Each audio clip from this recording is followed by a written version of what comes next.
제가 사진을 좀 찍고 싶은데 이노무스키 따라 해보실까요? 이노무스키. 그리고 옆 사람을 보실까요? 네. 그 얼굴 옆 사람을 보시면서 이렇게 인사를 좀 다시 한 번만 하겠습니다. 저를 조금만 더 기다려주세요. 자, 하셨어요? 네. 아이들 성경 찾는 것도 기다리셔야 되고요. 아이들이 예배에 익숙해지는 것도 기다리셔야 되고, 그리고 우리가 하나님의 백성으로 온전히 살아내기까지도 함께 기다리시면 좋겠습니다. 오늘은 그런 차원에서 같이 말씀을 좀 나누었으면 좋겠는데요. 학교에 가면, 그죠? 우리 친구들 학교에 가면 선생님 말씀 잘 듣고 공부 잘하는 친구들이 있죠. 그런 친구들을 뭐라고 불러요? 네, 모범생이라고 불러요. 그런 현준이 모범생. 그런데 그림에 보는 것처럼 수업 시간에 조는 아이들도 있고요, 딴짓 하는 아이도 있고, 수업 시간에 저렇게 막 돌아다니는 아이들도 있습니다. 소실적에 기억나시죠? 네, 우리 아이들이 아마 우리 아빠도 그러지 않았을까라는 생각을 할 것 같은데, 저는 어땠을 것 같습니까? 저는 모범생이었을까요? 아니면 문제아였을까요? 우리 주일학교 아이들이 저한테 절대적으로 문제아였을 거라고 이야기해요. 저는 맞아요. 초등학교 다닐 때 불량 학생이었습니다. 교회 여름 성경학교를 하면 저는 늘 아이들을 괴롭혔습니다. 밤에 자다가 일어나서 친구의 얼굴에 매직으로 그림을 그렸습니다. 그래도 안 한 것처럼. 학교 갔다 와서 여학생들이 고무줄 놀이를 하면 싹둑 잘랐습니다. 저는 그런 아이였습니다. 근데 어떻게 목사가 됐냐고요? 어떻게 목사가 됐을까요? 어떻게 이렇게 바뀌었을까요? 오늘 예수님께서 우리에게 들려주시는 이야기 속에 그 대답이 있는데요. 예수님의 이야기를 같이 좀 들어봤으면 좋겠습니다. 예수님께서 사람들에게 여러 가지 이야기를 해주시고, 이제 세 번째 이야기를 해주시는데, 우리가 흔히 말하는 탕자의 비유라고 불리우는 비유를 이야기해 줍니다. 사실 저는 이 제목을 잘못 정했다고 생각을 하는데요. 탕자의 비유라고 말하면 초점은 누구에게 있어요? 탕자에게 있죠. 하지만 예수님께서 들려주시는 비유가 과연 탕자에게 초점이 있을까? 탕자를 이야기하려고 하는 것과 그렇지 않을 거라고 생각을 하는데, 그건 우리가 본문을 살펴보시면서 같이 생각해 보시고 설교가 끝날 때쯤 다시 한번 이 비유를 어떻게 제목 지어야 될지 각자 한번 생각해 보았으면 좋겠습니다. 어쨌든 예수님께서 들려주시는 이야기 속에 보면 한 아버지에게 두 아들이 있었는데, 첫째 아들과 둘째 아들이 있었습니다. 잘 안 보이시는 것 같은데요. 보이세요? 네. 첫째 아들은 아버지의 말을 너무 잘 들었어요. 그래서 뭐라고 부를 수 있냐면 모범생으로 부를 수 있습니다. 그는 아버지가 시키는 모든 일을 다 순종하는 그런 친구였습니다. 그래서 모범생이었습니다. 그런데 둘째 아들은 아버지의 말을 잘 듣지 않았습니다. 자기 마음대로 하려고 했습니다. 그래서 우리가 아까 처음에 살펴본 것처럼 문제아였습니다. 그 문제아가 오늘날 하루는 아버지께, 첫째 아들은 모범생이었는데 둘째 아들은 문제아여서, 그 문제아였던 아들이 아버지께 뭐라고 이야기하냐면, 아버지, 제가 받을 유산을 미리 당겨주십시오, 이렇게 이야기했습니다. 보통 유산은 언제 받죠? 아버지가 돌아가시면 받게 되는 거죠. 돌아가시지도 않았는데 유산을 주십시오 라고 아들은 이야기를 합니다. 거주할 수 없었던 아버지는 아들에게 유산을 나누어 주죠. 유산을 받은 아들은 먼 타국으로 가서 흥청망청 돈을 막 쓰기 시작하죠. 그렇게 몇 년을 보내고 난 다음에 어때요? 돈이 다 떨어지고 쓸 돈이 없었습니다. 그래서 어떻게 하냐면 결국에 이 아들이 어떻게 해요? 집으로 돌아옵니다. 몇 년을 허비해서 집으로 돌아오죠. 그러고 나서 아버지가 그 아들을 맞아주시죠. 그리고 우리가 함께 읽은 본문이 이제 시작이 됩니다. 자, 첫째 아들의 뒷모습입니다. 어디 갔다 오는 걸까요? 일하러 갔다 오는 거죠. 그날도 첫째 아들은 열심히 일을 하러 갔다 오는 길이었습니다. 저녁 무렵 집으로 돌아오는데 집에는 어떤 소리가 들립니까? 잔치하는 소리가 들립니다. 사람들이 웃음소리가 들리고 음식 나르는 소리가 들리고 즐겁게 먹고 즐겁게 이야기 나누는 이야기들이 들립니다. 아들 생각에 잔치할 일이 없는데, 아버지 생신도 아니고 누가 결혼하는 것도 아닌데 그걸 알 일이 없는데 왜 잔치를 하고 있지? 그래서 종을 통해서 물었습니다. 무슨 일이니? 그랬더니 어떻게 이야기를 해요? 누가 왔다고요? 동생이 왔다라고 이야기를 합니다. 동생이 와서 아버지가 기뻐서 뭘 했다고요? 잔치를 했다라고 이야기를 합니다. 그런데 첫째 아들의 입장에서 보면 어때요? 첫째 아들의 주먹이 어떻게 되고 있습니까? 언제 주먹을 부러지죠? 어떻게 됐을 때? 화가 났을 때. 첫째 아들은 분노에 휩싸였습니다. 화가 났습니다. 왜 화가 났을까요? 둘째가 어떤 사람이었습니까? 네. 아버지 재산을 탕진한 사람이었습니다. 아버지가 돌아가셔야 하는 유산을 미리 땡겨서 받고, 그리고 그걸 가지고 돈을 더 많이 불린 게 아니라 흥청망청 다 쓴 그런 친구였습니다. 그런 둘째를 위해서 아버지가 뭘 하고 있어요? 잔치를 베풀고 있습니다.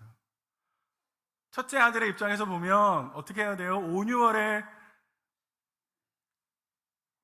이건 말 못하겠네요. 5, 6월에 하듯이 이놈의 자식을 막 두들겨 팼어야 했는데, 그래야 속이 시원할 것 같은데, 아니 사실 그래도 화가 다 안 풀릴 것 같은데, 집안에 풍지평파를 일으킨 이 사람을 위해서, 이 친구를 위해서 잔치를 베풀어요.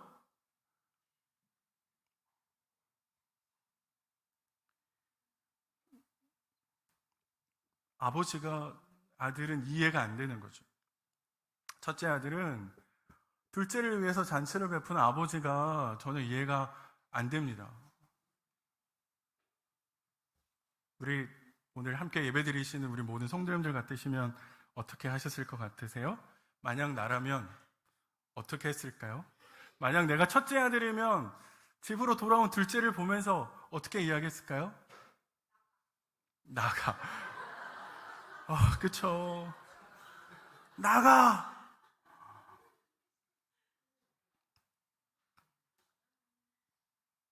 둘째를 반기면서 기쁜 마음으로 기꺼이 가서 동생을 안아줄 수 있을까요? 그럴 수 있을까요? 돌아와서 정말로 기뻐.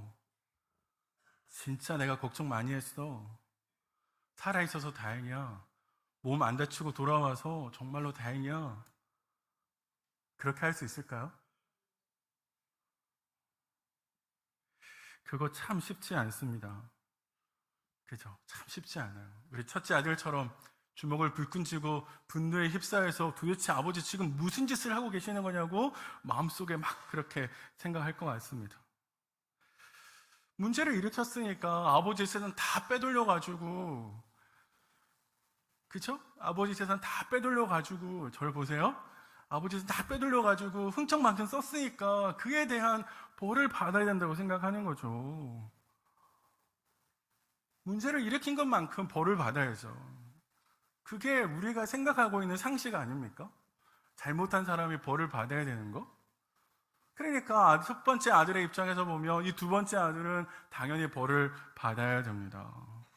그런데 벌을 안 내리고 아버지가 그를 위해서 잔치를 열죠. 반기죠.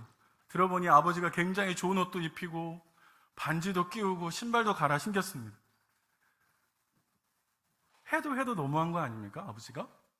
그래서 이 첫째 아들은 잔치에 참석하는 걸 반대합니다. 가지 않으려고 합니다. 화가 난 거죠. 삐졌습니다. 그 소식을 듣고 아버지가 나와서 첫째 아들을 설득하기 시작합니다. 동생이 왔잖아. 같이 참석하지. 가자. 그랬는데 이 첫 번째 아들은 참석하지 않는데요. 첫 번째 아들이 왜 참석하지 않은지 우리 첫 번째 아들의 목소리를 다시 한번 들어봤으면 좋겠는데요. 29절과 30절 같이 볼까요? 다시 한 번만 읽어보겠습니다. 29절과 30절이요. 같이 읽어볼까요? 시작.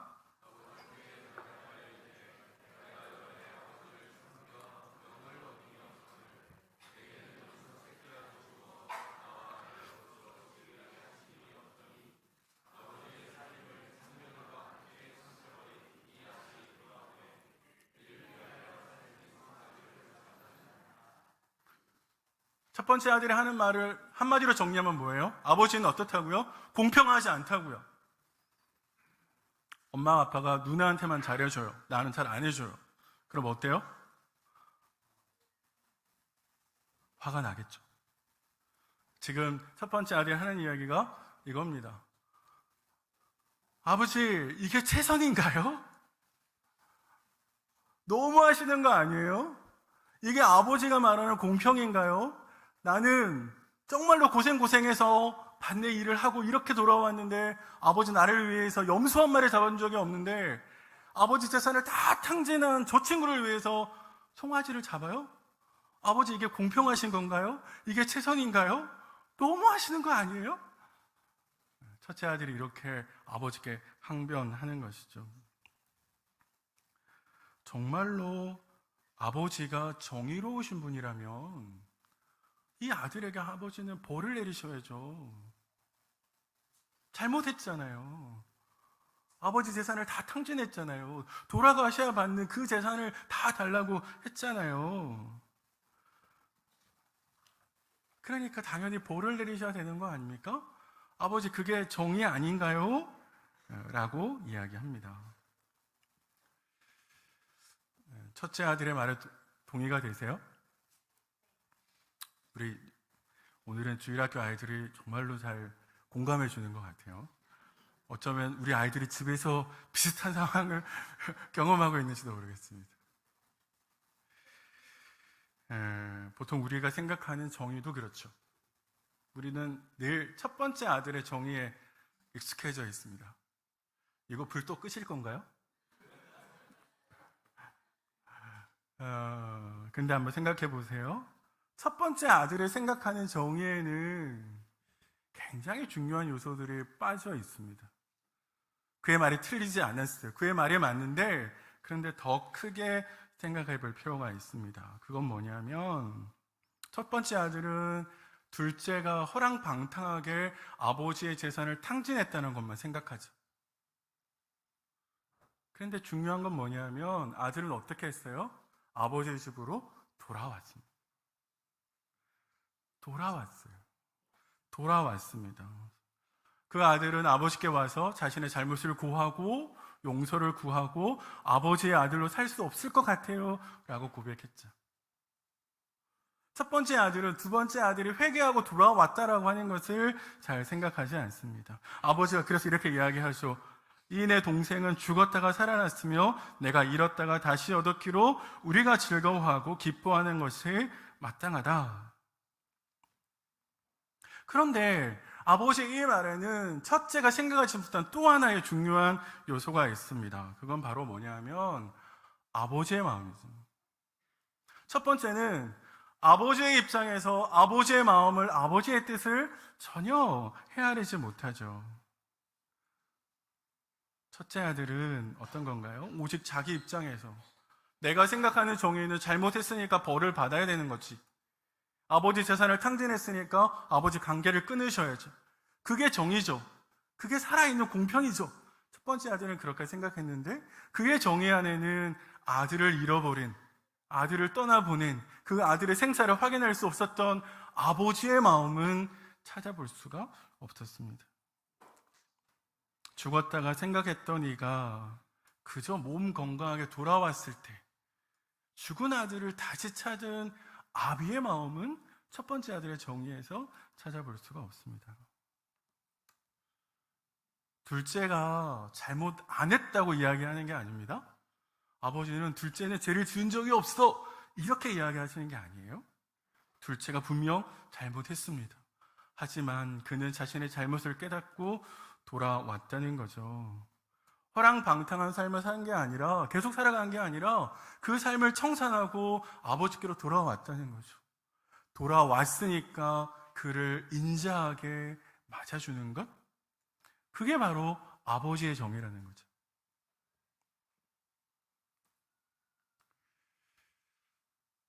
예수님께서 이 이야기를 누구에게 들려주셨을까요? 제자들에게 들려주셨습니까? 사실 예수님의 이 이야기는 우리가 너무 많이 들어서 잘 알고 있어요. 그런데 예수님께서 왜 이 이야기를 하셨는지는, 그리고 누구에게 하셨는지는 잘 생각하지 않습니다. 예수님 살았던 그 시대 때 현실판 첫째 아들과 둘째 아들이 살고 있었거든요. 그 첫 번째 아들은 누구였냐면 바리새인이었습니다. 바리새인은 당대의 모범생이었습니다. 하나님의 말씀을 진짜로 잘 듣는 사람이었어요. 율법을 정말로 잘 지키는 사람이었습니다. 하나님의 거룩한 백성들처럼 살려고 애를 썼습니다. 그 사람들이 바로 바리새인이었어요. 바리새인이라고 불리는 사람들이었습니다.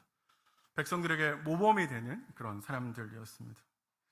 그런데 둘째 아들과 같은 사람들도 있었어요. 그런 사람들을 흔히 죄인이라고 불렀습니다. 죄인들. 그리고 그 죄인들의 대표적인 사람들이 누구냐면 세리였어요. 우리 친구들 세리가 누군지 알아요?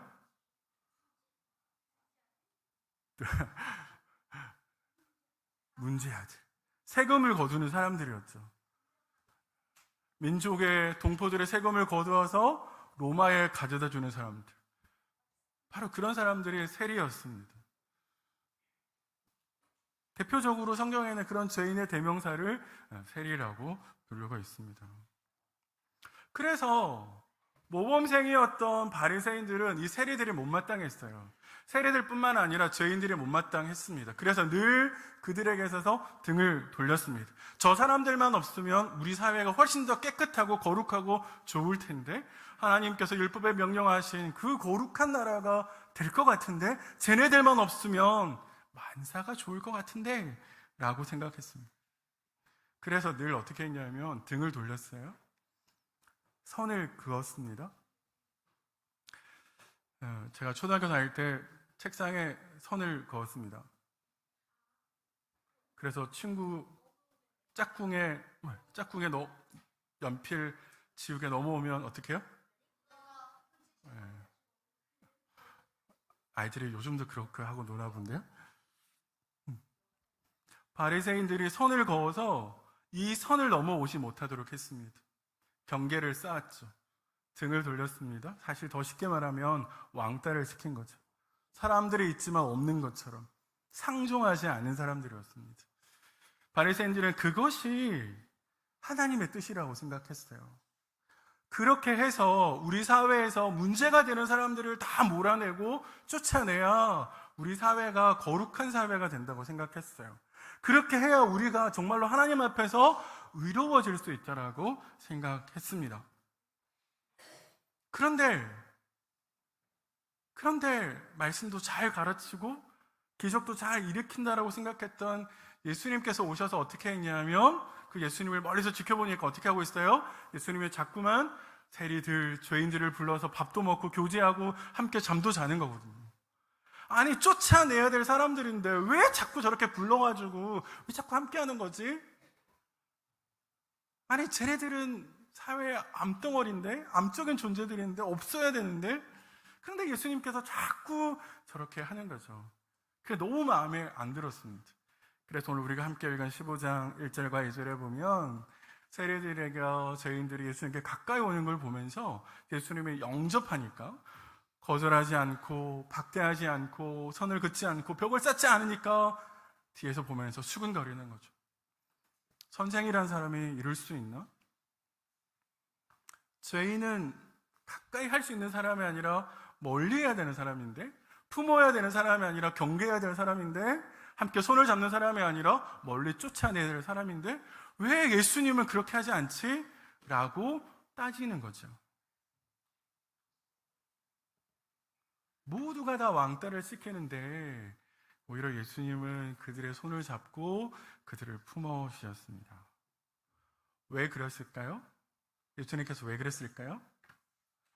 그게 하나님 마음이거든요. 그게 하나님께서 이 땅을 다스리시는 방식이거든요.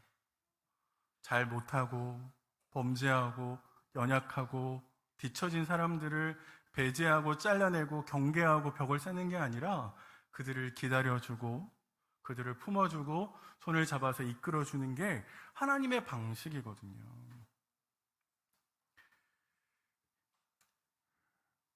가끔씩 운전하다 보면 초보 운전 보이시죠?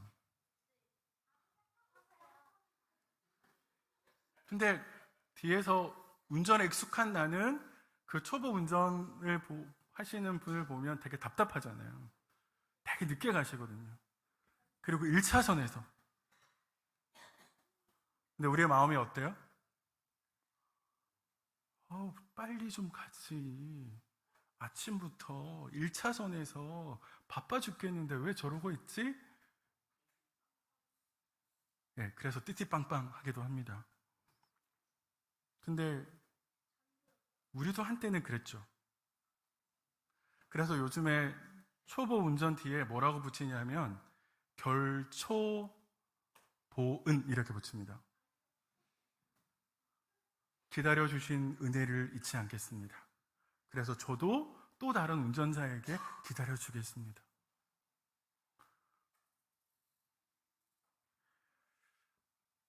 오늘 함께 예배드리는 우리가 처음부터 잘하지 않았잖아요. 처음부터 신앙 잘 하셨습니까? 저는 어릴 때 진짜로 말썽꾸러기였거든요.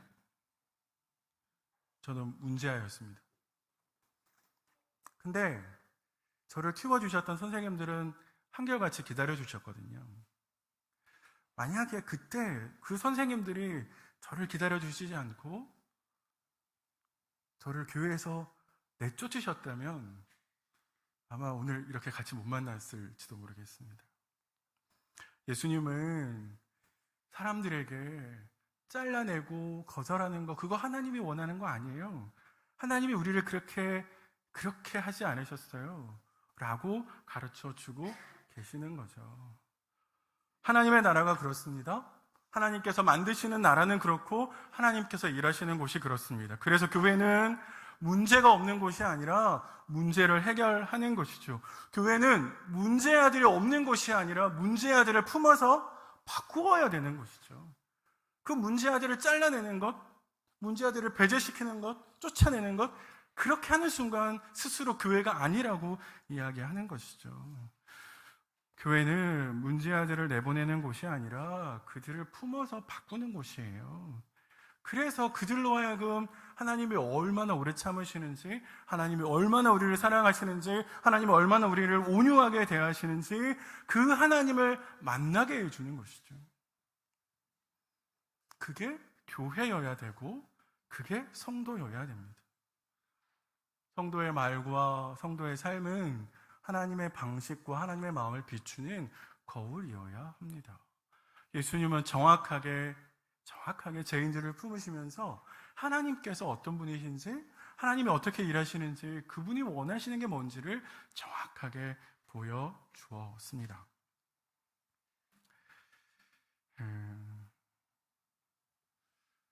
우리는 어떤 정의에 익숙해 있습니까? 우리는 첫째 아들의 정의에 익숙해져 있죠.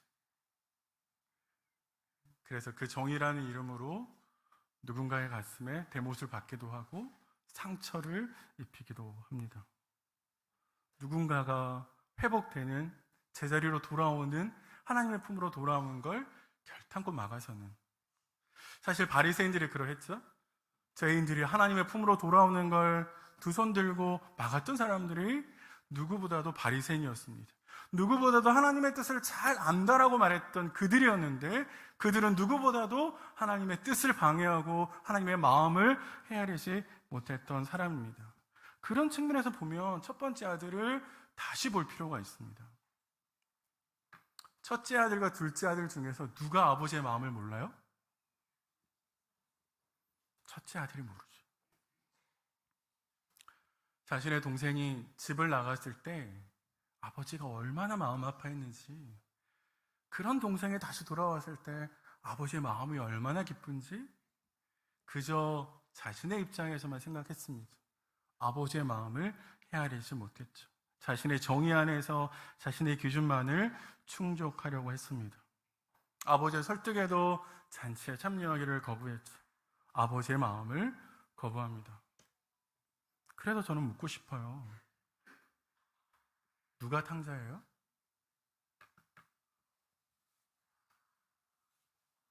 우리가 탕자라고 생각했던 그 탕자는 집을 나갔다 돌아온 걔가 탕자인가요? 아니요. 끝까지 아버지의 마음을 헤아리지 못하는 첫째가 집 안에 있는 탕자였는지도 모릅니다. 아버지의 마음을 헤아리지 못하는, 알아주지 못하는, 아버지의 뜻을 품지 못하는 그 첫 번째 아들이 탕자인 거죠. 다시 한번 오늘 본문의 비유를 생각해 보십시오. 그래서 오늘 본문은 제목을 탕자의 비유라고 저는 달고 싶지 않아요. 제가 저에게 만약에 제목을 달아보세요라고 하면 저는 하나님의 마음, 그리고 부제로 집 밖의 탕자, 집 안의 탕자, 이렇게 달았을 것 같습니다. 만약에 우리가 맏아들처럼 행동한다면, 내가 가지고 있는 좁은 식견의 기준으로 누군가를 정죄하고 판단하고 한쪽으로 몰아붙인다면, 우리는 어쩌면 하나님의 마음을 헤아리지 못하는 바리새인이 될 것이고, 아버지의 마음을 헤아리지 못하는 첫 번째 아들처럼 집 안에 탕자가 될지도 모르겠습니다. 말씀을 정리해 볼까요? 예수님은 하나님을 보여주셨습니다. 예수님은 하나님의 마음을 보여주셨습니다. 예수님은 하나님의 마음을 그의 제자들에게 공유시키셨습니다. 우리에게 하나님의 마음이 있었으면 좋겠습니다. 하나님이 죄인을 바라보시는 그 따뜻한 시선으로 내 옆에 있는 사람을, 우리 교회에 있는 모든 사람들을, 내 이웃의 사람들을 품고 안아주고 손 잡아줄 수 있는, 그래서 주님이 2000년 전에 보여주셨던 그 따뜻한 삶을 재생하는 그런 모든 사람들 되기를 주님의 이름으로 축원드립니다. 기도하겠습니다. 하나님 아버지, 우리 안에 주님을 닮아서 하나님의 마음으로 세상을 바라볼 수 있기를 간절히 원합니다. 따뜻한 시선으로, 따뜻한 마음으로 친구의 손을 잡아주는 저희들 될 수 있도록 하나님 도와주십시오. 우리 안에 그런 따뜻한 마음을 하나님 허락하여 주십시오. 거룩하신 예수님의 이름으로 기도드리옵나이다. 아멘.